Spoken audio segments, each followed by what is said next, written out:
तो मेरा नाम है वकास असगर। दोस्तों आज हम नॉन वर्बल का पार्ट 2 जो है ना वो स्टार्ट करेंगे। पीएमए लॉन्ग कोर्स में आते हैं ये, नेवी के टेस्ट में और एयरफोर्स के टेस्ट में जो नॉन वर्बल इंटेलिजेंस के क्वेश्चन आते हैं वो इसी तरह के होते हैं। तो यहाँ पर हम एक एक करके इनको डिस्कस करते हैं कि किस तरह सॉल्व करते हैं। यहाँ पर सबसे पहले देखें कि यहाँ पर ट्राइंगल और ट्राइंगल के दरमियान जो है ना वो सर्कल है। तो यहाँ पर क्या हुआ, जो सर्कल वो बाहर निकल के आ गया और ट्राइंगल उसकी जगह आ गई, यानी कि ये दोनों एक दूसरे के को रिप्लेस कर रहे हैं। तो इसी तरह ये जो सर्कल है अंदर का ये बड़ा हो जाएगा और ये जो स्क्वायर है वो इसके अंदर आ जाएगा। तो यहाँ पर आप कोई ऐसा देख ले, ये खड़ा हुआ डी आंसर जो है ना वो इसका राइट आंसर है, क्योंकि नीचे अंदर वाला सर्कल बड़ा हो गया और जो है ना बड़े वाला सर्कल वो स्क्वायर वो इससे छोटा हो गया। दूसरे नंबर पर जो क्वेश्चन है उस पर देखें कि यहाँ पर ये डार्क है और यहाँ पर ये जो है ना लाइट है। इसी तरह यहाँ पर ये डार्क हो गया, यानी कि डार्क जो है ना वो उसने अपनी जगह चेंज कर ली, लेकिन ये दरमियान वाला जो साइन है वो बिल्कुल उसी डायरेक्शन में है। तो इसी तरह आप देखें, लेकिन यहाँ पर ये इस डायरेक्शन को है तो यहाँ पर ये ऑपोजिट डायरेक्शन पर हो रहा है।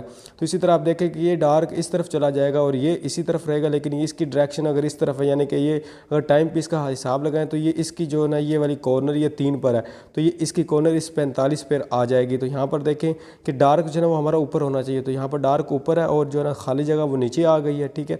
और इसकी जो है ना वो डायरेक्शन भी चेंज होगी और यहाँ पर जो एरो का निशान है इस तरफ, तो B is the right answer. तीसरे नंबर पर देखें, ये कुछ आसान है, फिर कॉम्प्लिकेटेड भी आएंगे साथ साथ। यहाँ पर ये देखें ये डॉट है और ये डॉट यहाँ पर चला गया, यानी कि ये 12 पर अगर हम टाइम पीस का अपने हिसाब रखना होता है नॉन वर्बल में, तो ये 12 पर था, ये 6 पर चला गया, यानी कि ये क्लॉक वाइज जो है ना वो रोटेट कर रहा है और अंदर वाली जो लाइंस थी वो गायब हो गई हैं। इसी तरह आपने देखना है यहाँ पर जो है ना ये 6 पर है, तो क्लॉक वाइज इसने जाना है, तो एंटी क्लॉक नहीं जा सकता, तो क्लॉक वाइज जाएगा तो ये 12 पर आ जाएगा और अंदर वाली यहाँ पर भी लाइन जो है ना हमें गायब कर देनी। तो यहाँ पर ये बी जो है ना वो राइट आंसर है, क्योंकि डॉट ऊपर चला जाएगा और यहाँ पर लाइन जो है ना वो डिसअपीयर हो जाएंगी।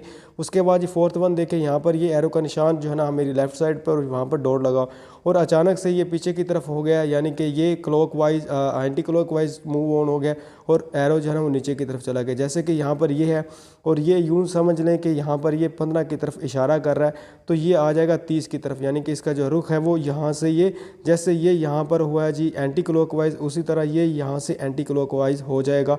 मैंने आपको डायरेक्शन जो है ना बताई है, क्लॉक वाइज इस तरफ होता है आपके लेफ़्ट से राइट, और जो है आपका एंटी क्लॉक वाइज वो राइट से लेफ़्ट की तरफ होता है।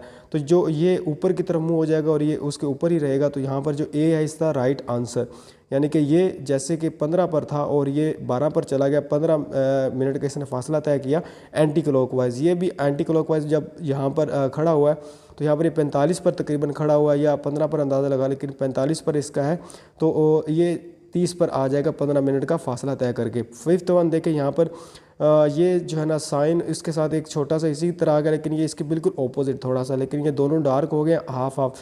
तो यहाँ पर ये इस तरफ रुख किया हुआ है, तो एक ऐसा पीस इसके सामने लाकर रख दे जो कि बिल्कुल इसके ऑपोजिट थोड़ा सा इशारा कर रहा हो एक पीस, और जो है ना नीचे ये इतना डार्क हो यहाँ पर। तो ऐसा कोई देखें, यहाँ पर ये देखें ये इतने डार्क है, तो सी इज़ द राइट आंसर। ये बहुत आसान है। यहाँ पर ये देखें और ये यहाँ पर डॉटेड हो गया हाफ ऑफ द सर्कल और ये ऊपर की तरफ डायरेक्शन हो गया। इसी तरह यहाँ पर जो आपकी है ट्रायंगल, ये नीचे की तरफ हो जाएगी लेकिन डॉटेड हो जाएगी, तो यहाँ पर ये सी इज़ द राइट आंसर।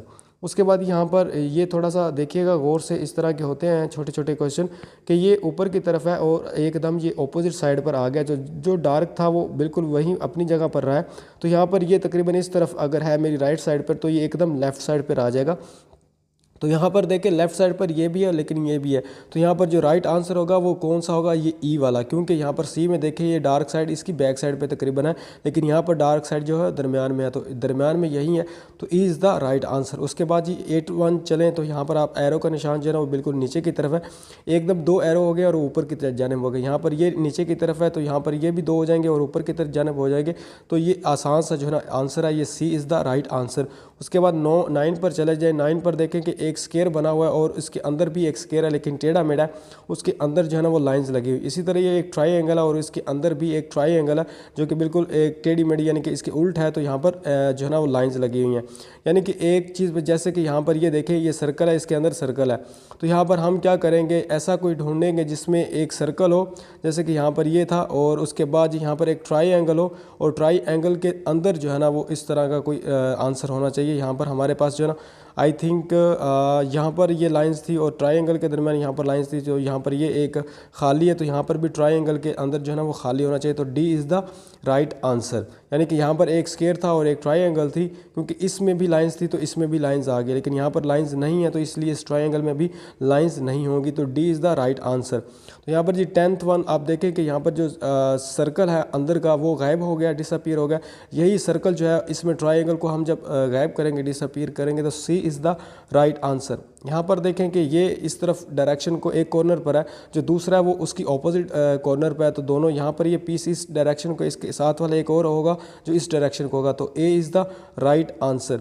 दूसरी जानब यहाँ पर चले जाए, यहाँ पर जी एक सर्कल है, उसके दरमियान अंदर स्क्वायर है, और यहाँ पर क्या करते हैं जी सर्कल को हाफ कर देते हैं और जो लाइंस थी वो यहाँ पर आपने लगा दी, लेकिन यहाँ पर ये जो स्क्वायर था इसको थोड़ा सा टेढ़ा करके उसने ऊपर रखा है। तो सेम आप इसी तरह करें कि यहाँ पर जो है ना ये आपका स्क्वायर बना है, तो स्क्वायर को सबसे पहले हाफ कर दे और हाफ करके उस पर लाइन लगा दे। ये दोनों स्क्वायर हैं वो हाफ है, इन पर लाइन लगी हुई है। राइट आंसर कौन सा था, यहाँ पर ये जो है ना अंदर वाला स्क्वायर वो सीधा, तो यहाँ पर टेढ़ा कर दिया, तो यहाँ पर ये टेढ़ा है, तो यहाँ पर हम जो सीधा करके रखेंगे, तो B is the right answer, C नहीं होगा, B is the right answer. और उसके बाद जी हम 13 पे चले जाते हैं। यहाँ पर ये देखें कि जो एक है उसके बाद ये डार्क साइड आ गया आपकी लेफ़्ट साइड पर, इसी तरह यहाँ पर आपकी जो है ना लेफ़्ट साइड ये तकरीबन बनती है, तो इस पर एक ही डार्क लगा हुआ है, तो D is the right answer. यहाँ पर ये डॉटेड है, तो एंड वाली लाइन उसने डिसअपीयर कर दी है, तो यहाँ पर ये इस तरह है, तो एंड वाली लाइन जब डिसअपीयर करेंगे तो B is the right answer. यहाँ पर ये थोड़ा कॉम्प्लिकेटेड है, इसमें देखें कि यहाँ पर ये दो ट्रायंगल और उसके दरमियान जो है वो स्क्वायर थोड़ा सा बना हुआ है मुस्ततील टाइप, और उसके बाद यहाँ पर ये डार्क साइड जो थोड़ी थोड़ी है वो उन्होंने रिमूव कर दिया और डार्क साइड जो अंदर ले गए, लेकिन ये स्क्वायर जो है ना वो थोड़ा सा अपनी डायरेक्शन को चेंज कर गया। तो यहाँ पर हम क्या करेंगे, ये डार्क साइड जो है ना वो रिमूव कर देंगे, तो यहाँ पर किसी पर डार्क साइड रिमूव करके अंदर जो है ना वो हम डार्क कर देंगे, तो यहाँ पर ये सी इज़ द राइट आंसर कि डार्क साइड हमने रिमूव कर दिया और अंदर जो है ना यहाँ पर अगर ये MCQ किसी बुक में देखें तो उसका आंसर ये लगाया, लेकिन ये गलत है। तो यहाँ पर ये देखें आपने अंदर वाला दायरा भी थोड़ा चेंज हो गया, तो ये 15 था, उसके बाद ये 16 और यहाँ पर ये देखें एक स्क्वायर है, स्क्वायर के अंदर सर्कल है, और उसके बाद उन्होंने क्या किया, एक सर्कल है उस पर लाइंस लगा दी और यहाँ पर अंदर खाली स्क्वायर कर दिया। तो हर एक में क्या, यहाँ पर दो डार्क थे और उसके बाद जी एक लाइन वाला आ गया, तो यहाँ पर दो लाइन वाला और एक डार्क आ गया। तो इसी तरह हम क्या करेंगे जी, जिस तरह इन्होंने अंदर वाली जो स्क्वायर था उसको हम बड़ा कर देंगे और उस पर लाइन लगा देंगे। तो स्क्वायर यहाँ पर देखें ये बड़ा है और उसके अंदर जो है ना वो खाली ट्रायंगल डाल देंगे। तो यहाँ पर देखें कि जैसे कि इस पर दो डार्क लगे हुए थे, यहाँ पर दो लाइन्स लगी और एक डार्क लगा, तो राइट आंसर जो है ना वो यही है, इसमें जो है ना इस तरह का होगा। और उसके बाद ये आप थोड़ा सा देखें कि इसमें जो है ना स्क्वायर थोड़ा सा टेढ़ा किया था, इसलिए यहाँ पर जो है ना ट्रायंगल इस तरह है, तो यहाँ पर B is the right answer. उसके बाद ये 17 पे चले जाए। 17 पे यहाँ पर देखें ये इस तरफ दो सुइयाँ हैं, यानी कि ये तकरीबन 6 पे है और यहाँ पर आप इसको समझ लें कि ये तकरीबन है 20 पे, इसको कर लें। तो यहाँ पर 20 पे ये 6 पे रही और ये 20 से उठ के तकरीबन ये 5 या 10 पे चली गई। तो इसी तरह यहाँ पर ये है और ये हम यहाँ से इसको तकरीबन इधर ले आएंगे, यहाँ पर 45 पर।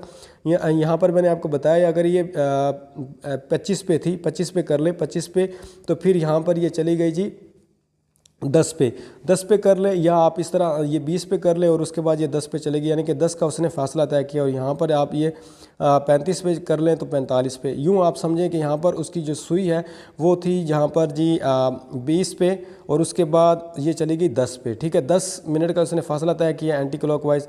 तो इसी तरह आप यहाँ पर ये देखें, ये जो है ना यहाँ पर ये 10 मिनट का फासला तय करेगी। ये अगर 35 पे है तो 45 पे चली जाएगी। तो यहाँ पर राइट आंसर जो है ना वो डी है। ये कुछ क्वेश्चन इसी तरह होते हैं जो क्या समझना थोड़ा मुश्किल हो जाता है। यहाँ पर ये डॉट और यहाँ पर ये दो लाइंस रिमूव कर दी हैं। यहाँ पर ये दो जो लाइंस हैं वो रिमूव कर देंगे। सर्कल के अंदर एक छोटा सा सर्कल मौजूद रहेगा जो कि यहाँ पर डी में है।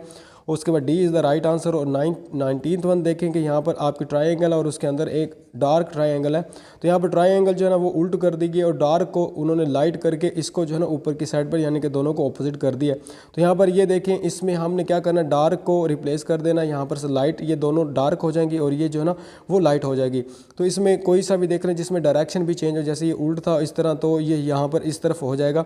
लेकिन ये इसका आंसर इस तरह होना चाहिए कि जो दोनों डार्क होने थे यहाँ पर लाइट होना चाहिए था। तो यहाँ पर ये एक ऐसा खड़ा है जिस पे दोनों जो है ना वो ये डार्क है और यहाँ पर ये लाइट है। तो राइट आंसर जो है ना वो इसका सी होगा। वैसे राइट आंसर इसका ये बनता था, यहाँ पर दोनों डार्क होते और यहाँ पर लाइट होता। अब 21 जो कि लास्ट वन है, जो 2 8 3, इसमें आप देख लें किस तरह करना है कि 2 की पावर अगर 3 हो तो 2 को 2 से 3 मरतबा मल्टीप्लाई करें, तो 2 को 2 से करें 4, 4 को 2 से करें 8। इसी तरह 3 की पावर 3 हो तो 3 3 9, 9 3 27, तो D is the right answer. तो यहाँ तक नॉन वर्बल थे और इसके मज़ीद पार्ट हम आगे करते जाएंगे। अगर कोई बात पूछने वाली आप पूछ सकते हैं, और मुझे दीजिए इजाज़त। अल्लाह हाफिज़।